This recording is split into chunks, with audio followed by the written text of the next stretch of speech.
নমস্কার। গল্পের ঝুলিতে সকল শ্রোতা বন্ধুদের স্বাগত জানাই। আজ আপনাদের জন্য গল্পের ঝুলিতে রয়েছে প্রভাত কুমার মুখোপাধ্যায়ের লেখা ফুলের মূল্য। গল্পটি ভালো লাগলে একটা লাইক এবং কমেন্ট করে জানানোর অনুরোধ রইল। আর চ্যানেলে নতুন হয়ে থাকলে আরও গল্প শোনার জন্য চ্যানেলটি সাবস্ক্রাইব করতে কিন্তু ভুলবেন না। তাহলে চলুন শুনে নেওয়া যাক আজকের গল্প। লন্ডন নগরের স্থানে স্থানে নিরামিষ ভোজনশালা আছে।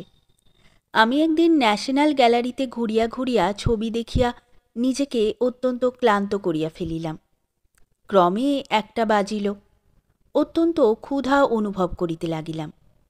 সেখান হইতে অনতি দূরে সেন্ট মার্টিনস লেনে এইরূপ একটি ভোজনশালা আছে। মৃদু মন্দ পদক্ষেপে তথায় গিয়া প্রবেশ করিলাম। তখনও লন্ডনের ভোজনশালাগুলিতে লাঞ্চের জন্য বহু লোক সমাগম আরম্ভ হয় নাই। হলে প্রবেশ করিয়া দেখিলাম 2-4টি মাত্র ক্ষুধাতুর এখানে ওখানে বিক্ষিপ্তভাবে বসিয়া আছে। আমি গিয়া একটি টেবিলের সম্মুখে বসিয়া দৈনিক সংবাদপত্রখানি উঠাইয়া লইলাম। নম্রমুখী ওয়েট্রেস আসিয়া দাঁড়াইয়া হুকুমের প্রতীক্ষা করিতে লাগিল। আমি সংবাদপত্র হইতে চক্ষু উঠাইয়া খাদ্যতালিকা হাতে লইয়া আবশ্যক মতো অর্ডার দিলাম। ধন্যবাদ মহাশয় বলিয়া ক্ষিপ্রগামিনী ওয়েট্রেস নিঃশব্দে অন্তর্হিত হইল। এই মুহূর্তে আমার নিকট হইতে অল্প দূরে আর একখানি টেবিলের প্রতি আমার নজর পড়িল। দেখিলাম সেখানে একটি ইংরাজ বালিকা বসিয়া আছে। তাহার পানে চাহিবা মাত্র সে আমার মুখ হইতে নিজ দৃষ্টি অন্যত্র ফিরাইয়া লইল। অবাক হইয়া সে আমাকে দেখিতেছিল। ইহাতে বিশেষ কোনো নূতনত্ব নাই, কারণ শ্বেতদ্বীপে আমাদের চমৎকার দেহ বর্ণটির প্রভাবে জনসাধারণ সর্বত্রই মোহিত হইয়া থাকে এবং মনোযোগের অংশ প্রাপ্যের কিঞ্চিত অধিক মাত্রাতেই আমরা লাভ করি। বালিকাটির বয়স 13 কিংবা 14 বৎসর হইবে। তাহার পোশাক যেন কিছু দরিদ্রতা ব্যঞ্জক। চুলগুলি অজস্র ধারায় পিঠের ওপর পড়িয়াছে। বালিকার চক্ষু দুইটি বৃহৎ, যেন একটু বিষণ্ণতাযুক্ত।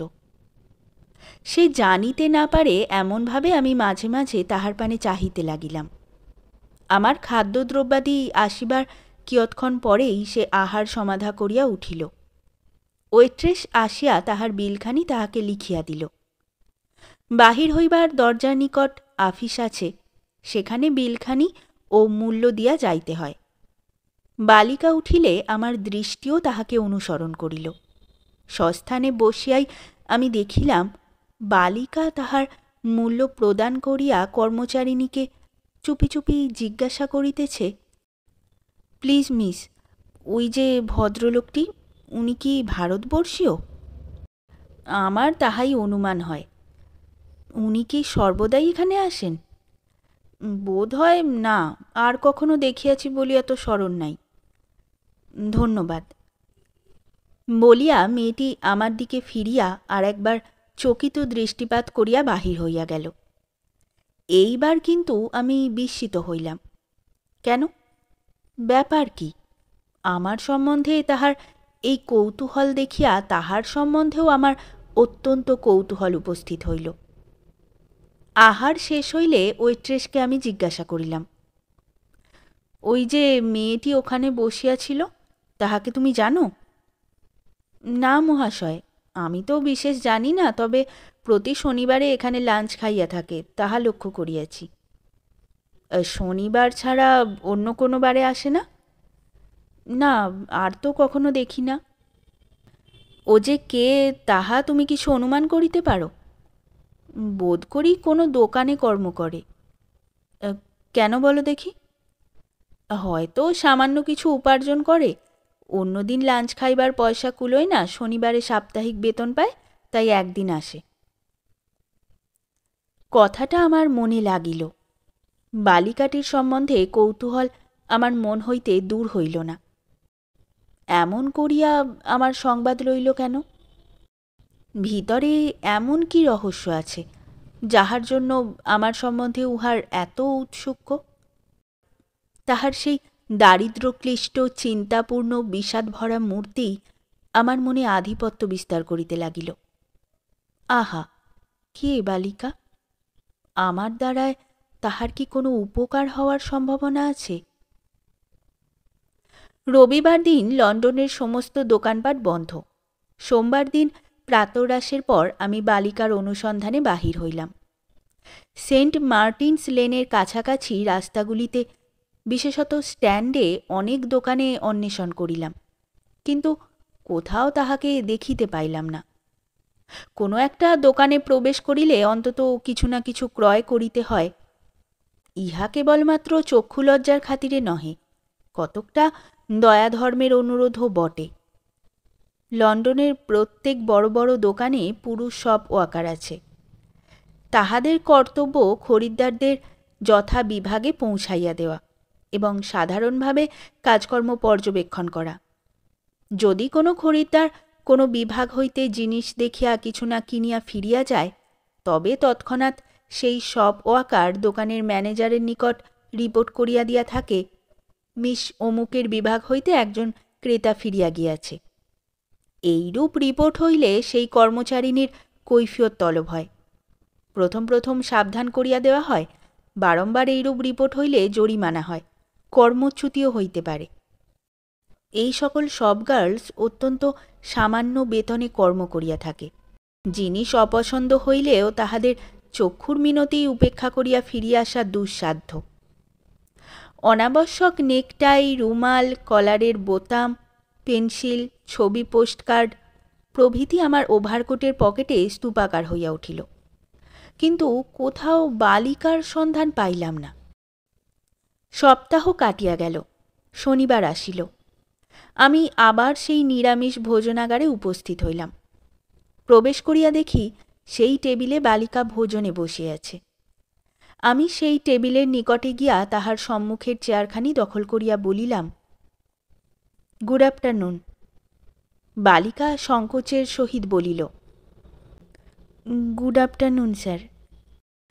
একটি আধটি কথা দিয়া আরম্ভ করিয়া আমি ক্রমে জমাইয়া তুলিতে লাগিলাম।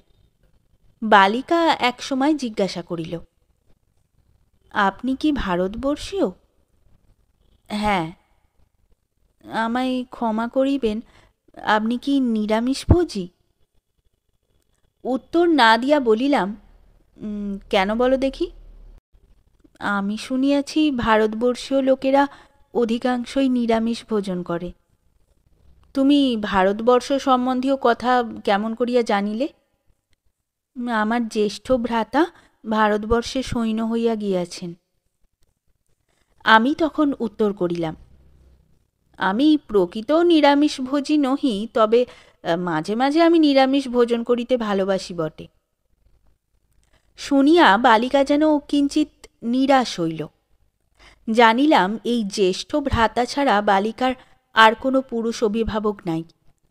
ল্যাম্বেথে বৃদ্ধা বিধবা মাতার সহিত সে বাস করে। জিজ্ঞাসা করিলাম, তোমার দাদার নিকট হইতে পত্রাদি পাও? না, অনেক দিন কোনো পত্রাদি পাই নাই। সেই জন্যে আমার মা অত্যন্ত চিন্তিত আছেন। তাহাকে লোকে বলে ভারতবর্ষ সর্প, ব্যাঘ্র ও জ্বর রোগে পরিপূর্ণ। তাই তিনি আশঙ্কা করিতেছেন আমার ভ্রাতার কোনরূপ অমঙ্গল ঘটিয়া থাকিবে। সত্যিই কি ভারতবর্ষ সর্প, ব্যাঘ্র, জ্বর রোগে পরিপূর্ণ মহাশয়?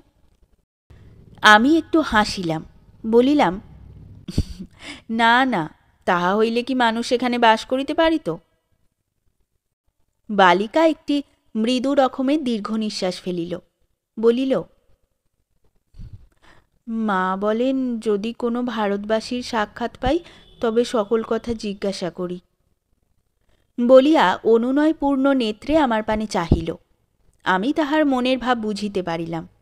বাড়িতে মার কাছে লইয়া যাইবার জন্য আমাকে অনুরোধ করিতে তাহার সাহস হইতেছে না, অথচ ইচ্ছা আমি একবার যাই। এই দিন বিরহকাতর জননীর সঙ্গে সাক্ষাৎ করিতে আমার অত্যন্ত আগ্রহ হইল। দরিদ্রের কুটিরের সাক্ষাৎ পরিচয় লাভের অবসর আমার কখনো ঘটে নাই। দেখিয়া আসিব এদেশে তাহারা কিরূপভাবে জীবন অতিবাহিত করে, কিরূপভাবে চিন্তা করে। বালিকাকে বলিলাম, চলো না, আমাকে তোমাদের বাড়ি লইয়া যাইবে? তোমার মার নিকট আমায় পরিচিত করিয়া দিবে? এ প্রস্তাবে বালিকার দুইটি চক্ষু দিয়া যেন কৃতজ্ঞতা উছলিয়া উঠিল। বলিল, thank you ever too much, it would be so kind of you. এখন আসিতে পারিবেন কি? আহ্লাদের সহিত। আপনার কোনো কার্যের ক্ষতি হইবে না তো? না না, মোটেই না। আজ অপরাহ্ন, আমার সময় সম্পূর্ণ আমার নিজের। শুনিয়া বালিকা পুলকিত হইল। আহার সমাধা করিয়া আমরা দুইজনে উঠিলাম।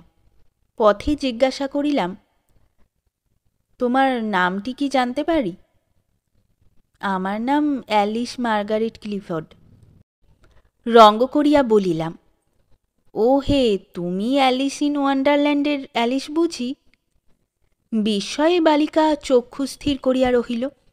জিজ্ঞাসা করিল, সে কি? আমি একটু অপ্রতিভ হইলাম। মনে করিতাম এমন কোনো ইংরাজ বালিকা নেই যে অ্যালিস ইন ওয়ান্ডারল্যান্ড নামক সেই অদ্বিতীয় শিশুরঞ্জন পুস্তকখানি কণ্ঠস্থ করিয়া রাখে নাই। বলিলাম, সে একখানি চমৎকার বহি আছে, পড়ো নাই? না, আমি তো পড়ি নাই।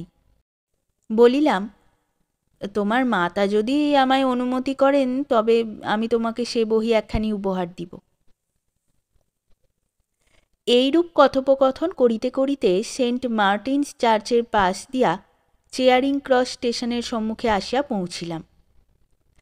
স্ট্যান্ড দিয়া হু হু করিয়া বৃহদাকার দ্বিতল অমনিবাসগুলি উভয় দিকে ছুটিয়া যাইতেছে। ক্যাবেরও সংখ্যা নাই। টেলিগ্রাফ অফিসের সম্মুখে ফুটপাতে দাঁড়াইয়া বালিকাকে বলিলাম, এসো, আমরা এইখানেই ওয়েস্টমিনিস্টার বাসের জন্য অপেক্ষা করি। বালিকা বলিল, চলিয়া যাইতে আপনার আপত্তি আছে কি? আমি বলিলাম, কিছু মাত্র না, কিন্তু তোমার কষ্ট হইবে না? না, আমি তো রোজই বাড়ি চলিয়া যাই। কোথায় সে কর্ম করে এইবার তাহাকে জিজ্ঞেস করিবার সুযোগ পাইলাম। ইংরাজ হিসাবে এরূপ প্রশ্ন জিজ্ঞাসা করাটা নিয়ম নহে, কিন্তু সকল নিয়মেরই ফাঁক আছে কি না? যেমন রেলগাড়িতে উঠিয়া সহযাত্রীকে কোথায় যাইতেছেন মহাশয় জিজ্ঞাসা করা ভয়ানক পাপ, তবে অধিক দূর যাইবেন কি ইহা জিজ্ঞাসা করিতে দোষ নাই। সহযাত্রী ইচ্ছা করিলে বলিতে পারে, আমি অমুক স্থান অবধি যাইব। ইচ্ছা না করিলে বলিতে পারে, না, এমন বেশি দূর নয়। আমারও প্রশ্নের উত্তর দেওয়া হইল, তাহার পর্দা বজায় রহিল। সেই হিসাবে আমি বালিকাকে জিজ্ঞাসা করিলাম, এদিকে তুমি প্রায়ই আসো বুঝি? বালিকা বলিল, হ্যাঁ, আমি সিভিল সার্ভিস স্টোরসে টাইপরাইটারের কাজ করি। রোজ সন্ধ্যাবেলা বাড়ি যাই। আজ শনিবার বলিয়া শীঘ্র ছুটি পাইয়াছি। আমি তাহাকে বলিলাম, চলো, স্ট্যান্ড দিয়া না গিয়া এমব্যাঙ্কমেন্ট দিয়া যাওয়া যাক, ভিড় কম। বলিয়া তাহার বাহু ধারণ করিয়া সাবধানের সহিত রাস্তা পার করিয়া দিলাম। টেমস নদীর উত্তর কূল দিয়া এমব্যাঙ্কমেন্ট নামক রাস্তা গিয়াছে। চলিতে চলিতে বলিলাম, তুমি কি সচরাচর এই রাস্তা দিয়াই যাও? বালিকা বলিল, না, এই রাস্তায় যদিও ভিড় কম, তথাপি ময়লা কাপড় পরা লোকের সংখ্যা অধিক। আমি তাই স্ট্যান্ড এবং হোয়াইট হল দিয়াই বাড়ি যাই।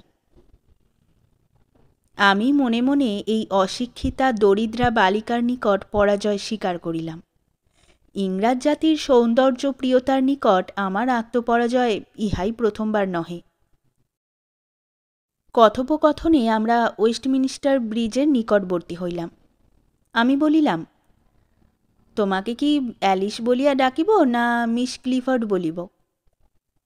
মৃদু হাসিয়া বালিকা বলিল, আমি তো এখনো যথেষ্ট বড় হই নাই, আমাকে যাহা ইচ্ছা বলিয়া ডাকিতে পারেন। লোকে আমাকে ম্যাগি বলিয়া ডাকে। তুমি কি বড় হইবার জন্য উৎকণ্ঠিত? হ্যাঁ। কেন বলো দেখি? বড় হইলে আমি কর্ম করিয়া অধিক উপার্জন করিতে সমর্থ হইব। আমার মা বৃদ্ধা হইয়াছেন। তুমি যে কর্ম করো তাহা তোমার মনঃপূত? না, আমার কর্ম বড় যন্ত্রের মতো। আমি এমন কর্ম করিতে চাহি যাহাতে আমার মস্তিষ্ক চালনা করিতে হয়, যেমন সেক্রেটারির কাজ। হাউসেস অব পার্লামেন্টের নিকট পুলিশ প্রহরী পদচারণা করিতেছে। তাহা দক্ষিণে রাখিয়া ওয়েস্টমিনিস্টার ব্রিজ পার হইয়া আমরা ল্যাম্বেথে গিয়া পড়িলাম। ইহা দরিদ্রদের পল্লী। ম্যাগি বলিল, আমি যদি কখনো সেক্রেটারি হইতে পারি, তবে মাকে এ পাড়া হইতে স্থানান্তরিত করিয়া অন্যত্র লইয়া যাইব। ছোট লোকের ভিড় অতিক্রম করিয়া আমরা চলিতে লাগিলাম। জিজ্ঞাসা করিলাম, তোমার প্রথম নামটি ছাড়াইয়া দ্বিতীয় নামটি তোমার ডাকনাম হইল কেন? ম্যাগি বলিল, আমার মার প্রথম নামও অ্যালিস, তাই আমার পিতা আমার দ্বিতীয় নামটি সংক্ষিপ্ত করিয়া ডাকিতেন। তোমার পিতা তোমাকে ম্যাগি বলিতেন না ম্যাক্সি বলিয়া ডাকিতেন? যখন আদর করিয়া ডাকিতেন তখন ম্যাক্সি বলিয়াই ডাকিতেন। আপনি কি করিয়া জানিলেন? রহস্য করিয়া বলিলাম, আমরা ভারতবর্ষীয় কি না, আমাদের জাদুবিদ্যা ও ভূত ভবিষ্যৎ অনেক বিষয় জানা আছে। বালিকা বলিল, তাহা আমি শুনিয়াছি। বিস্মিত হইয়া জিজ্ঞাসা করিলাম, বটে, কি শুনিয়াছ? শুনিয়াছি ভারতবর্ষে অনেক লোক আছে যাহারা অলৌকিক ক্ষমতা সম্পন্ন, তাহাদিগকে যোগী বলে। কিন্তু আপনি তো যোগী নহেন। কেমন করিয়া জানিলে ম্যাগি আমি যোগী নহি? যোগীগণ মাংস ভক্ষণ করে না। তাই বুঝি তুমি প্রথমেই আমাকে জিজ্ঞাসা করিয়াছিলে আমি নিরামিষভোজী কি না? বালিকা উত্তর না দিয়া মৃদু মৃদু হাস্য করিতে লাগিল। ক্রমে আমরা একটি সংকীর্ণ গৃহদ্বারের নিকট পৌঁছিলাম। পকেট হইতে ল্যাচকি বাহির করিয়া ম্যাগি দরজা খুলিয়া ফেলিল। ভিতরে প্রবেশ করিয়া আমাকে বলিল, আসুন। আমি প্রবেশ করিলে ম্যাগি দরজা বন্ধ করিয়া দিল। সিঁড়ির নিকট গিয়া একটু উচ্চস্বরে বলিল, মা, তুমি কোথায়? নিম্ন হইতে শব্দ আসিল, আমি রান্নাঘরে রহিয়াছি বাছা, নামিয়া আইসো। এখানে বলা আবশ্যক লন্ডনের রাজপথগুলি ভূমি হইতে উচ্চ হইয়া থাকে। রান্নাঘর প্রায়ই রাস্তার সমতলতা হইতে নিম্নে হয়। মার স্বর শুনিয়া আমার প্রতি চাহিয়া ম্যাগি বলিল, ডু ইউ মাইন্ড? আমি বলিলাম, নট ইন দ্য লিস্ট, চলো। সিঁড়ি দিয়া বালিকার সঙ্গে আমি তাহাদের রান্নাঘরে নামিয়া গেলাম। দুয়ারের কাছে দাঁড়াইয়া ম্যাগি বলিল, মা, একটি ভারতবর্ষীয় ভদ্রলোক তোমার সহিত সাক্ষাৎ করিতে আসিয়াছেন। বৃদ্ধা আগ্রহ সহকারে বলিলেন, কই তিনি? আমি ম্যাগির পশ্চাৎ পশ্চাৎ সস্মিত মুখে প্রবেশ করিলাম। বালিকা পরস্পরের পরিচয় করাইয়া দিল। ইনি মিস্টার গুপ্ত, ইনি আমার মা। হাউ ডু ইউ ডু বলিয়া আমি কর প্রসারণ করিয়া দিলাম। মিসেস ক্লিফোর্ড বলিলেন, ক্ষমা করিবেন, আমার হাত ভালো নয়, বলিয়া নিজ হস্ত প্রসারণ করিয়া দেখাইলেন। তাহাতে ময়দা লাগিয়া রহিয়াছে। বলিলেন, আজ শনিবার, তাই কেক প্রস্তুত করিতেছি। সন্ধ্যাবেলা লোক আসিয়া ইহা কিনিয়া লইয়া যাইবে, রাত্রে রাজপথে ইহা বিক্রয় হইবে। এইরূপ করিয়া কষ্টে আমরা জীবিকা নির্বাহ করি। দরিদ্রপল্লীতে শনিবার রাত্রিটা মহোৎসবের ব্যাপার। পথে পথে আলোকময় ঠেলা গাড়িতে করিয়া অসংখ্য লোক পণ্যদ্রব্য বিক্রয় করিয়া বেড়ায়। রাজপথে এই সন্ধ্যায় ভিড় সকল দিন অপেক্ষা অধিক। শনিবারেই দরিদ্রগণের একটু খরচপত্র করিবার দিন, কারণ সেই দিনই তাহারা সাপ্তাহিক বেতন পাইয়া থাকে। ড্রেসারের উপর ময়দা, চর্বি, কিশমিশ, ডিম্ব প্রভৃতি কেক প্রস্তুতের উপকরণগুলি সজ্জিত রহিয়াছে। টিনের আধারে সদ্য পক্ক কয়েকটি কেকও রহিয়াছে।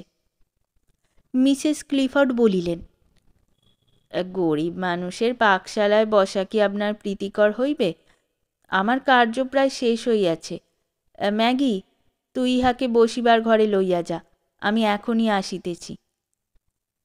আমি বলিলাম, না না, আমি এখানে বেশ বসিতে পারিব, আপনি বেশ কেক তৈয়ারি করিতেছেন তো। মিসেস ক্লিফোর্ড সস্মিত মুখে আমাকে ধন্যবাদ প্রদান করিলেন। ম্যাগি বলিল, মা বেশ টফি তৈয়ারি করেন, খাইয়া দেখিবেন? আমি আহ্লাদের সহিত সম্মতি জানালাম। ম্যাগি একটা কবার্ড খুলিয়া একটি টিনের কৌটাপূর্ণ টফি আনিয়া হাজির করিল। আমি কয়েকটি খাইয়া সুখ্যাতি করিতে লাগিলাম। কেক তৈয়ারি করিতে করিতে মিসেস ক্লিফোর্ড জিজ্ঞাসা করিলেন, ভারতবর্ষ কিরূপ দেশ মহাশয়? সুন্দর দেশ। বাস করিবার পক্ষে নিরাপদ কি? নিরাপদ বই কি, তবে এদেশের মতো ঠান্ডা নহে, কিছু গরম দেশ। সেখানে নাকি সর্প ব্যাঘ্র অত্যন্ত অধিক, তাহারা মানুষকে বিনাশ করে না? আমি হাসিয়া বলিলাম, ওসব কথা বিশ্বাস করিবেন না। সর্প ব্যাঘ্র জঙ্গলে থাকে, তাহারা লোকালয়ে আসে না। দৈবাৎ লোকালয়ে আসিলে তাহারা বিনষ্ট হয়। আর জ্বর? জ্বর ভারতবর্ষে কোথাও কোথাও একটু বেশি বটে, সর্বত্র নহে এবং সবসময়েও নহে। আমার পুত্র পাঞ্জাবে আছে, সে সৈনিক পুরুষ। পাঞ্জাব কেমন স্থান মহাশয়? পাঞ্জাব উত্তম স্থান, সেখানে জ্বর কম, স্বাস্থ্য খুব ভালো। মিসেস ক্লিফোর্ড বলিলেন। আমি শুনিয়া সুখী হইলাম। তাহার কেক তৈয়ারি শেষ হইল। কন্যাকে বলিলেন, ম্যাগি, তুই মিস্টার গুপ্তকে উপরে লইয়া যা, আমি হাত ধুইয়া চা প্রস্তুত করিয়া আনিতেছি। ম্যাগি অগ্রে অগ্রে, আমি পশ্চাৎ পশ্চাৎ তাহাদের বসিবার ঘরটিতে প্রবেশ করিলাম। আসবাবপত্র অতি সামান্য এবং অল্প মূল্য। মেঝের উপর কার্পেটখানি বহু পুরাতন হইয়া গিয়াছে, স্থানে স্থানে ছিন্ন, কিন্তু সমস্তই অত্যন্ত পরিষ্কার পরিচ্ছন্ন। ম্যাগি কক্ষে আসিয়া পর্দাগুলি সরাইয়া জানালাগুলি খুলিয়া দিল। একটি কাঁচে আবৃত পুস্তকের কেস ছিল।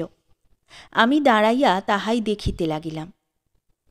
কিয়ৎক্ষণ পরে মিসেস ক্লিফোর্ড চায়ের ট্রে হাতে করিয়া আসিয়া উপস্থিত হইলেন। তাহার অঙ্গ হইতে রন্ধনশালার সমস্ত চিহ্ন অন্তর্হিত। চা পান করিতে করিতে আমি ভারতবর্ষের গল্প বলিতে লাগিলাম। মিসেস ক্লিফোর্ড তাহার পুত্রের একখানি ফটোগ্রাফ দেখাইলেন। ইহা ভারতবর্ষ যাত্রার পূর্বে তোলা হইয়াছিল। তাহার পুত্রের নাম ফ্রান্সিস অথবা ফ্রাঙ্ক। ম্যাগি একখানি ছবির বই বাহির করিল। তাহার জন্মদিন উপলক্ষে তাহার দাদা এখানি পাঠাইয়া দিয়াছেন। ইহাতে সিমলা শৈলের অনেকগুলি অট্টালিকা এবং স্বাভাবিক দৃশ্যের ছবি রহিয়াছে।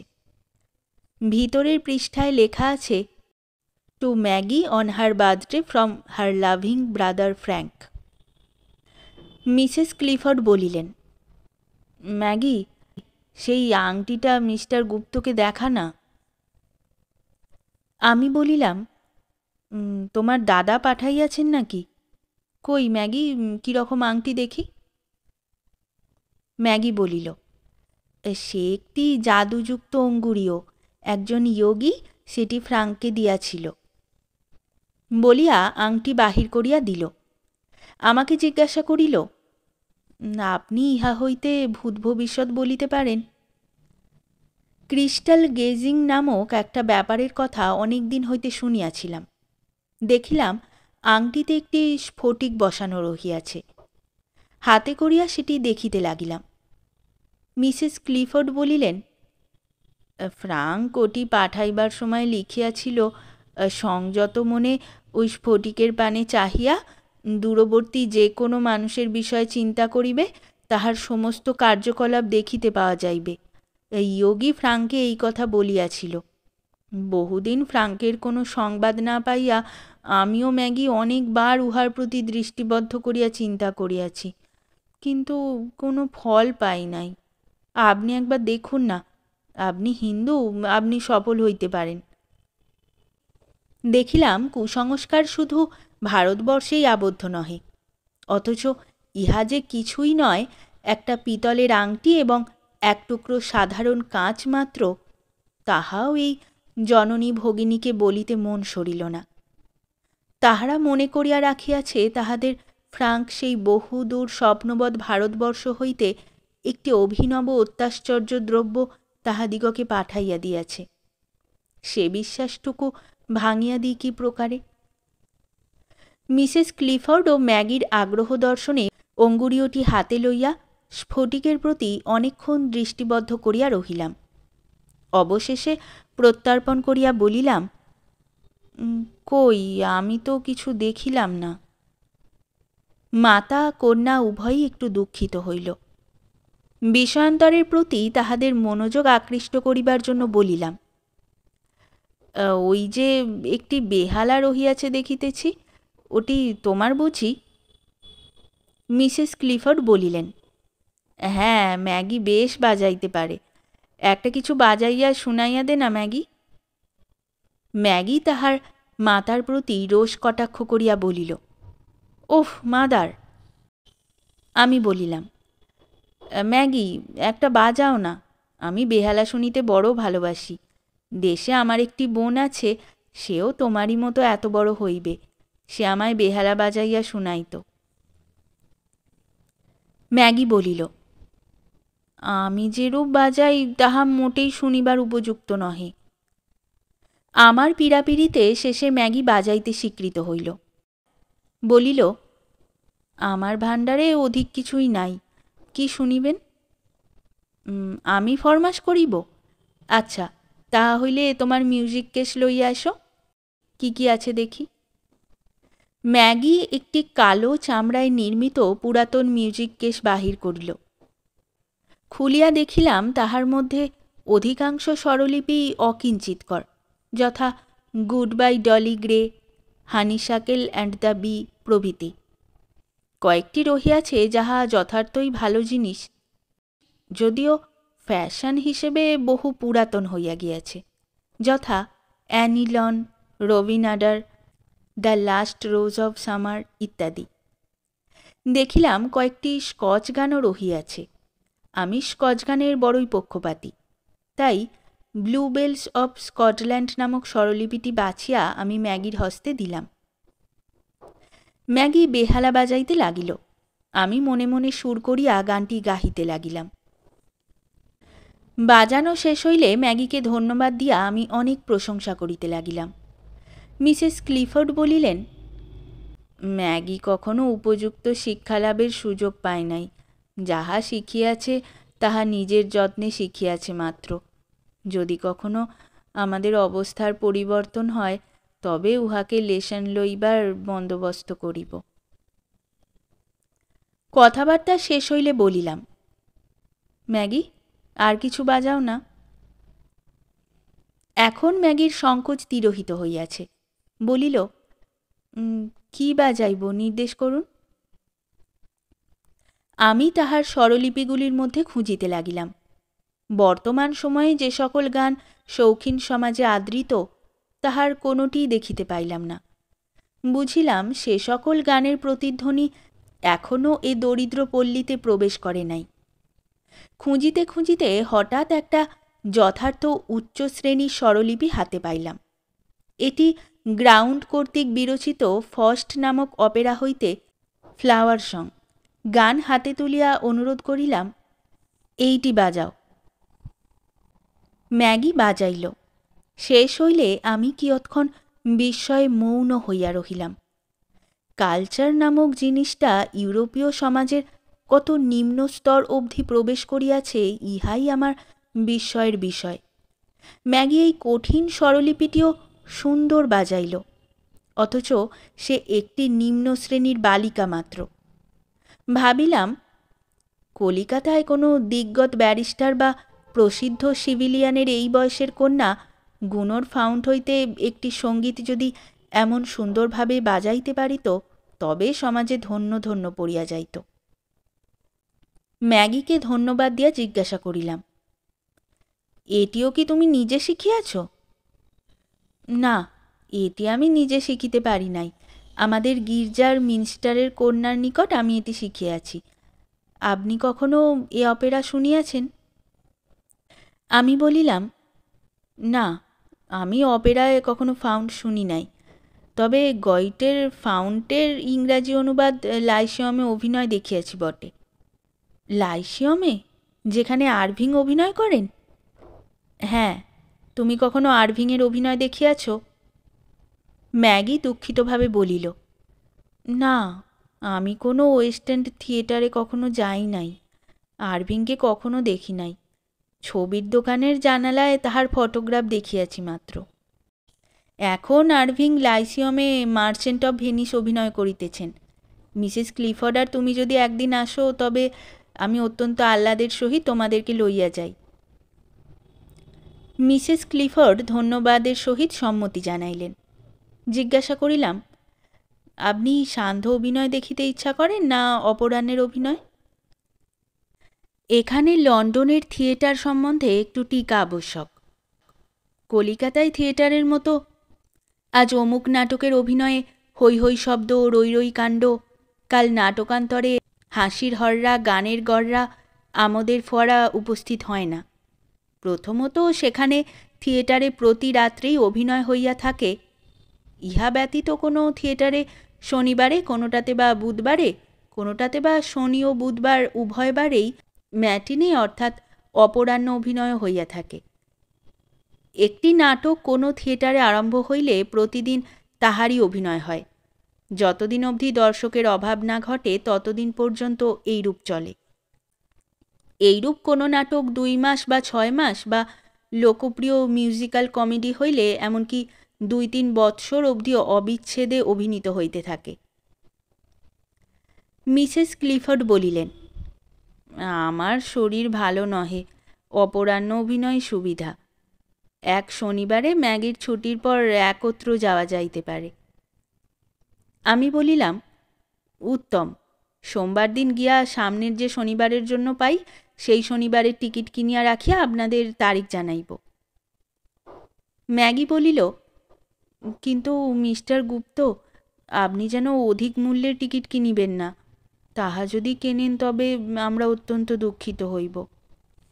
আমি বলিলাম, না, অধিক মূল্যে টিকিট কিনিব কেন? আপার সার্কেলের টিকিট কিনিব এখন? আমি তো আর একজন ভারতবর্ষীয় রাজা নই। ভালো কথা, মার্চেন্ট অফ ভেনিস পড়িয়াছ? মূল নাটক পড়ি নাই। স্কুলে আমাদের পাঠ্যপুস্তকে ল্যাম্পস টেলস হইতে গল্পাংশ কতকটা উদ্ধৃত ছিল, তাহাই পড়িয়াছি। আচ্ছা, আমি তোমায় মূল নাটক একখানি পাঠাইয়া দিব, বেশ করিয়া পড়িয়া রাখিও, তাহা হইলে অভিনয় বুঝিবার সুবিধা হইবে। সন্ধ্যা হইয়া আসিয়াছিল। আমি ইহাদিগের নিকট বিদায় গ্রহণ করিলাম। সোমবার দিন বেলা 10টার সময় লাইসিয়মের বক্স অফিসে গিয়া কর্মচারীকে জিজ্ঞাসা করিলাম, আগামী শনিবার অপরাহ্ন অভিনয়ের জন্য আমাকে 3খানা আপার সার্কেলের টিকিট দিতে পারেন? কর্মচারী বলিল, না মহাশয়, এখন সামনের 2 শনিবার দিতে পারি না, সমস্ত আসন বিক্রয় হইয়া গিয়াছে। তৃতীয় শনিবার? সেদিন দিতে পারি। বলিয়া সে ব্যক্তি সেই তারিখ অঙ্কিত একটি প্ল্যান বাহির করিল। দেখিলাম সে তারিখেও আপার সার্কেলের অনেক আসন বিক্রয় হইয়া গিয়াছে। সেই আসনের নম্বরগুলি নীল পেন্সিল দিয়া কাটা রহিয়াছে। প্ল্যানখানি হাতে লইয়া খালি আসনগুলি হইতে বাছিয়া পরস্পরের সংলগ্ন 3টি আসন পছন্দ করিয়া তাহার নম্বর কর্মচারীকে বলিয়া দিলাম। সেই নম্বরযুক্ত 3খানি টিকিট ক্রয় করিয়া 12 শিলিং মূল্য দিয়া চলিয়া আসিলাম। 3 মাস কাটিয়া গিয়াছে। ইতিমধ্যে আরও কয়েকবার ম্যাগির সহিত গিয়া তাহার মাতার সঙ্গে সাক্ষাৎ করিয়া আসিয়াছি। মধ্যে ম্যাগিকে একদিন জু গার্ডেনে লইয়া গিয়াছিলাম। সেখানে ইন্ডিয়া রাজা নামক হস্তির পৃষ্ঠে অন্যান্য বালক বালিকার সহিত ম্যাগিও আরোহণ করিয়াছে। হাতি চড়িয়া তাহার খুশির আর সীমা নাই। এখনও পর্যন্ত কিন্তু তাহার ভ্রাতার কোনো সংবাদ আসে না। একদিন মিসেস ক্লিফোর্ডের অনুরোধক্রমে ইন্ডিয়া অফিসে গিয়া সংবাদ লইলাম। শুনিলাম যে রেজিমেন্টে ফ্রাঙ্ক আছে তাহা এখন সীমান্ত সমরে নিযুক্ত। এই কথা শুনিয়া অবধি মিসেস ক্লিফোর্ড চিন্তান্বিত হইয়া পড়িয়াছেন। একদিন প্রভাতে ম্যাগির নিকট হইতে একখানি পোস্ট কার্ড পাইলাম। সে লিখিয়াছে, প্রিয় মিস্টার গুপ্ত, আমার মা অত্যন্ত পীড়িত। আমি আজ 1 সপ্তাহকাল কর্মস্থানে যাইতে পারি নাই। আপনি দয়া করিয়া যদি একবার আসেন তবে অত্যন্ত কৃতজ্ঞ হইব। ম্যাগি। আমি যে পরিবারে বাস করিতাম তাহাদিগের নিকট পূর্বেই ম্যাগি তাহার জননী সম্বন্ধে গল্প করিয়াছিলাম। আজ প্রাতরাশের সময় টেবিলে এই সংবাদ উল্লেখ করিলাম। গৃহিণী আমাকে বলিলেন, তুমি যখন যাইবে সঙ্গে কিছু অর্থ লইয়া যাইও। মেয়েটি 1 সপ্তাহ কর্ম করে নাই, বেতনও পায় নাই, তাহারা বোধহয় অত্যন্ত কষ্টে পড়িয়াছে। প্রাতরাশের পর আমি কিছু টাকা সঙ্গে লইয়া ল্যাম্বেথ যাত্রা করিলাম। তাহাদের বাড়িতে পৌঁছিয়া দরজায় ঘা দিলাম। ম্যাগি আসিয়া দুয়ার খুলিয়া দিল। তাহার চেহারা অত্যন্ত খারাপ হইয়া গিয়াছে, চক্ষু কটোরাগত। আমাকে দেখিয়াই বলিল, oh thank you mister Gupta, it is so kind. জিজ্ঞাসা করিলাম, ম্যাগি, তোমার মা কেমন আছেন? ম্যাগি বলিল, মা এখন নিদ্রিত, তিনি অত্যন্ত পীড়িত। ডাক্তার বলিয়াছে ফ্রাঙ্কের সংবাদ না পাইয়া দুশ্চিন্তায় পীড়া এরূপ বৃদ্ধি পাইয়াছে, হয়তো তিনি বাঁচিবেন না। আমি ম্যাগিকে সান্ত্বনা দিতে লাগিলাম। নিজে রুমাল দিয়া তাহার চক্ষু মুছাইয়া দিলাম। ম্যাগি একটু সুস্থ হইয়া বলিল, আপনার নিকট আমার ভিক্ষা আছে। আমি বলিলাম, কি ম্যাগি? বসিবার ঘরে আসুন, বলিব। পাছে আমাদের পদশব্দে পীড়িতা বৃদ্ধা জাগরিত হন, তাই আমরা সাবধানে বসিবার কক্ষে গিয়া প্রবেশ করিলাম। মাঝখানে দাঁড়াইয়া সস্নেহে জিজ্ঞাসা করিলাম, কি ম্যাগি? ম্যাগি আমার মুখের পানে আকুল নেত্রে কয়েক মুহূর্ত চাহিয়া রহিল। আমি প্রতীক্ষা করিলাম। শেষে ম্যাগি কিছু না বলিয়া 2 হস্তে মুখ ঢাকিয়া নীরবে ক্রন্দন করিতে লাগিল। আমি বড় বিপদে পড়িলাম। এ বালিকাকে আমি কি বলিয়া সান্ত্বনা দিই? ইহার ভ্রাতা সীমান্ত সমরে, জীবিত ও কি মৃত তাহা ভগবানই জানেন। পৃথিবীতে একমাত্র সম্বল মাতা, সেই মাতা চলিয়া গেলে ইহার দশা কি হইবে? এই যৌবনোন্মুখী বালিকা এই লণ্ডনে দাঁড়াইবে কোথা? আমি জোর করিয়া ম্যাগির মুখ হইতে তাহার হস্তাবরণ খুলিয়া দিলাম। বলিলাম, ম্যাগি, কি বলিবে বলো। আমার দ্বারা যদি তোমার কিছুমাত্র উপকার হয় তাহা করিতে আমি পরাঙ্মুখ হইব না। ম্যাগি বলিল, মিস্টার গুপ্ত, আমি যাহা প্রস্তাব করিব তাহা শুনিয়া আপনি কি ভাবিবেন জানি না। তাহা যদি অত্যন্ত গর্হিত হয় তবে আমাকে ক্ষমা করিবেন। কি কি প্রস্তাব?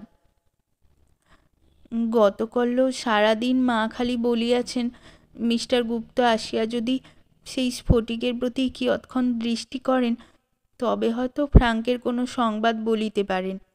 তিনি তো হিন্দু বটে। আমি তাই আপনাকে আসিবার জন্য পত্র লিখিয়াছিলাম।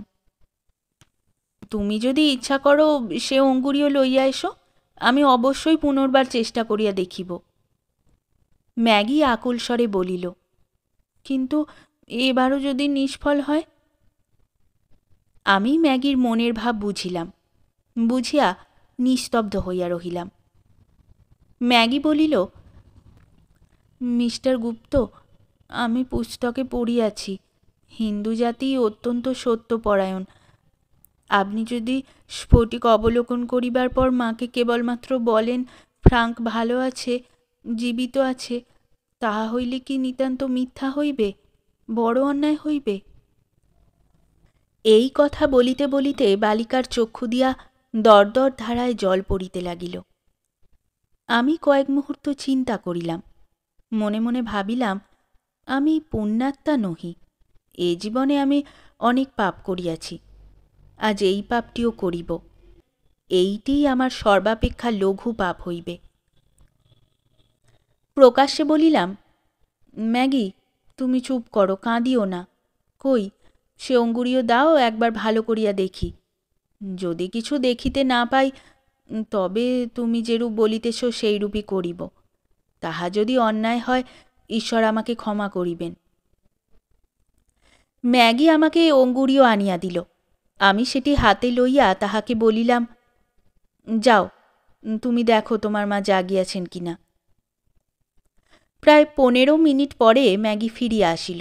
বলিল, মা জাগিয়াছেন, আপনার আগমন সংবাদ তাহাকে দিয়াছি। আমি এখন গিয়া তাহাকে দেখিতে পারি? আসুন। বৃদ্ধার রোগশয্যার নিকট উপস্থিত হইলাম। আমার হস্তে তখন সেই অঙ্গুরীয়। তাহাকে সুপ্রভাত জানাইয়া বলিলাম, মিসেস ক্লিফোর্ড, আপনার পুত্র ভালো আছে, জীবিত আছে। এই কথা শুনিবা মাত্র বৃদ্ধ তাহার উপাধান হইতে মস্তক কিঞ্চিৎ উত্তোলন করিলেন। বলিলেন, আপনি স্ফটিকে ইহা দেখিলেন কি? আমি অসংকোচে বলিলাম, হ্যাঁ মিসেস ক্লিফোর্ড, আমি স্ফটিকেই ইহা দেখিলাম। বৃদ্ধার মস্তক আবার উপাধানের সহিত মিলিত হইল। তাহার চক্ষু যুগল হইতে আনন্দাশ্রু বিগলিত হইতে লাগিল। তিনি শুধু অস্ফুট স্বরে বলিতে লাগিলেন, God bless you, God bless you. Mrs Clifford সে যাত্রা আরোগ্য লাভ করিলেন। আমার দেশে ফিরিয়া আসিবার সময় ঘনাইয়া আসিল।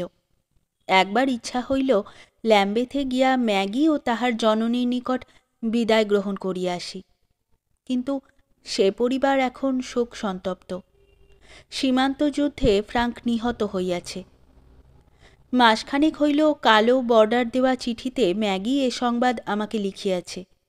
হিসাব করিয়া দেখিলাম, যে সময় আমি মিসেস ক্লিফোর্ডকে বলিয়াছিলাম তাহার পুত্র ভালো আছে, জীবিত আছে, তাহার পূর্বেই ফ্রাঙ্কের মৃত্যু হইয়াছে।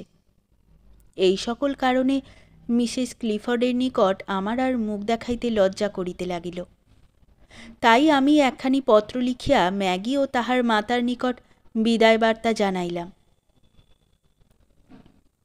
ক্রমে লন্ডনে আমার শেষ রজনী প্রভাত হইল। আমি অদ্য দেশযাত্রা করিব।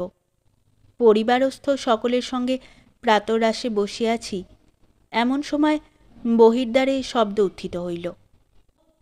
কয়েক মুহূর্ত পরে দাসী আসিয়া বলিল, please mister Gupta, miss Clifford আপনার সঙ্গে সাক্ষাৎ করিতে আসিয়াছেন। আমার প্রাতরাশ তখনও শেষ হয় নাই। বুঝিলাম ম্যাগি আমার নিকট বিদায় গ্রহণ করিতে আসিয়াছে। পাছে তাহার কর্মস্থানে যাইতে বিলম্ব হইয়া যায়, তাই আমি তখনই গৃহকর্ত্রীর অনুমতি লইয়া টেবিল ছাড়িয়া উঠিলাম। হলে গিয়া দেখি কৃষ্ণবর্ণ পরিচ্ছদে দেহ আবৃত করিয়া ম্যাগি দাঁড়াইয়া রহিয়াছে। নিকটেই পারিবারিক লাইব্রেরি ছিল, তাহার মধ্যে ম্যাগিকে লইয়া গিয়া বসাইলাম। ম্যাগি বলিল, আপনি আজ চলিলেন? হ্যাঁ ম্যাগি, আজই আমার যাত্রা করিবার দিন। দেশে পৌঁছিতে আপনার কয়দিন লাগিবে? 2 সপ্তাহের কিঞ্চিত অধিক লাগিবে। কোন স্থানে আপনি থাকিবেন? আমি পাঞ্জাব সিভিল সার্ভিসে প্রবেশ করিয়াছি। কোন স্থানে আমাকে থাকিতে হইবে সেখানে না পৌঁছিলে জানা যাইবে না। সেখান হইতে সীমান্ত কি অনেক দূর? না, অধিক দূর নহে। দেরা গাজীখার নিকট ফোর্ট মনুরোতে ফ্রাঙ্কের সমাধি আছে। কথাগুলি বলিতে বলিতে বালিকার চক্ষু দুইটি ছলছল করিল। বলিলাম, আমি যখন ওদিকে যাইব তখন অবশ্যই তোমার ভ্রাতার সমাধি দর্শন করিয়া তোমায় পত্র লিখিব। ম্যাগি বলিল, কিন্তু আপনার কষ্ট অসুবিধা হইবে না? কি কষ্ট, কি অসুবিধা? আমি যেখানে থাকিব সেখান হইতে দেয়াগাজীখা তো অধিক দূর হইবে না। আমি নিশ্চয়ই আমার সুবিধা মতো গিয়া তোমায় পরে সব জানাইব। ম্যাগির মুখখানি কৃতজ্ঞতায় পূর্ণ হইয়া উঠিল। সে আমাকে ধন্যবাদ দিল।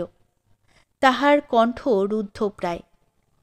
নিজের পকেট হইতে একটি শিলিং বাহির করিয়া আমার সম্মুখে টেবিলের উপর রাখিয়া বলিল, আপনি যখন যাইবেন তখন অনুগ্রহ করিয়া 1 শিলিং দেয়া কিছু ফুল ক্রয় করিয়া আমার ভ্রাতার সমাধির উপর সাজাইয়া আসিবেন।